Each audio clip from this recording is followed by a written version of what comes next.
Black tiger इतिहास की वह कहानी जिसे सरहदें धीमे स्वर में सुनाती हैं। राजस्थान के सुदूर शहर श्रीगंगानगर, जहां मिट्टी की खुशबू में सादगी और सरहदों की तपिश साथ रहती है। यहीं 11 अप्रैल 1952 को एक बालक जन्मा, रविंद्र कौशिक। किसी को क्या पता था कि यही बालक एक दिन पाकिस्तान की सेना में मेजर बनकर भारत को जीवन पर्यंत सुरक्षा देगा, वह भी अपनी असली पहचान छिपाकर, दुश्मन देश का नागरिक बनकर। थिएटर, जहां से कहानी मुड़ी। कॉलेज के दिनों में रविंद्र थिएटर की दुनिया में खोए रहते थे।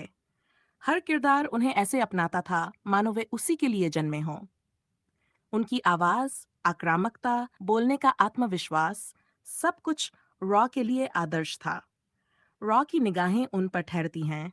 1970 के दशक की शुरुआत में दिल्ली से आए कुछ खुफिया अधिकारी उनकी नाट्य प्रस्तुति देख रहे थे। नाटक के समाप्त होने से पहले ही उनका मन बन चुका था, यही लड़का है। कुछ दिनों बाद एक गोपनीय मुलाकात में उनसे पूछा गया, क्या तुम देश के लिए खुद को मिटाने को तैयार हो? यहीं से एक साधारण युवक रविंद्र नहीं, बल्कि भविष्य का ब्लैक टाइगर तैयार होने लगा। 2 वर्षों का कठोर प्रशिक्षण, अगले 2 वर्षों में उनका पूरा जीवन बदल गया।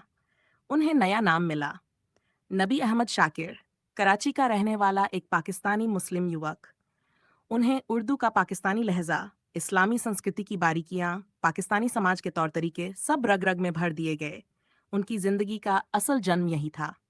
सीमा पार और नकली जीवन की असली शुरुआत 1975-76 के आसपास एक रात वे पाकिस्तान पहुंचे।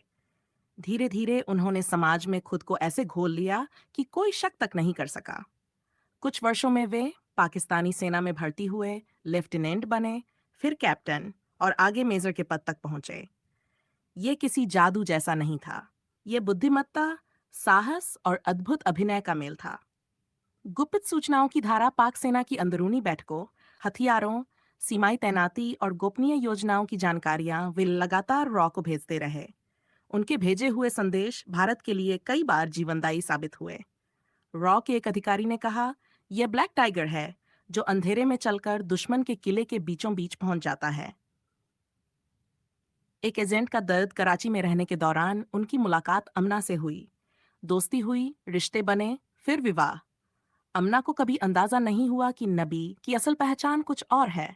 उनसे एक बेटा भी हुआ और यहीं से रविंद्र का मन दो हिस्सों में मुड़ गया। देश एक तरफ, परिवार दूसरी तरफ। 1983, वह गलती जिसने जीवन बदल दिया। रॉ का एक नया एजेंट पाकिस्तान गया। कुछ भूलों के कारण वह पकड़ा गया। पूछताछ में उसने बता दिया, नबी असल में रविंद्र है, भारत का आदमी। बस यही वह क्षण था जिसने पूरा खेल बदल दिया। रविंद्र को गिरफ्तार कर लिया गया। मियांवाली जेल, यातना और अकेलापन, कई महीनों तक उन पर अमानवीय यातनाएं की गईं। फिर उन्हें फांसी की सजा सुनाई गई, जिसे बाद में उम्र कैद में बदल दिया गया।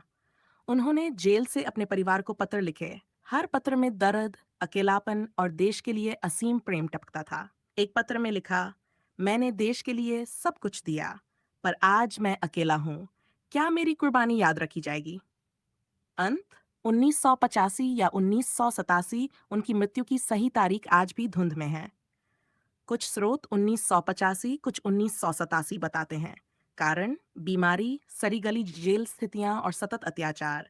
उन्हें जेल में ही दफना दिया गया। कोई तिरंगा नहीं, कोई सलामी नहीं, केवल खामोशी। विरासत, वह नाम जो अमर है, रविंद्र कौशिक, वह योद्धा थे जो सीमा पर नहीं, दुश्मन के दिल में जाकर लड़े।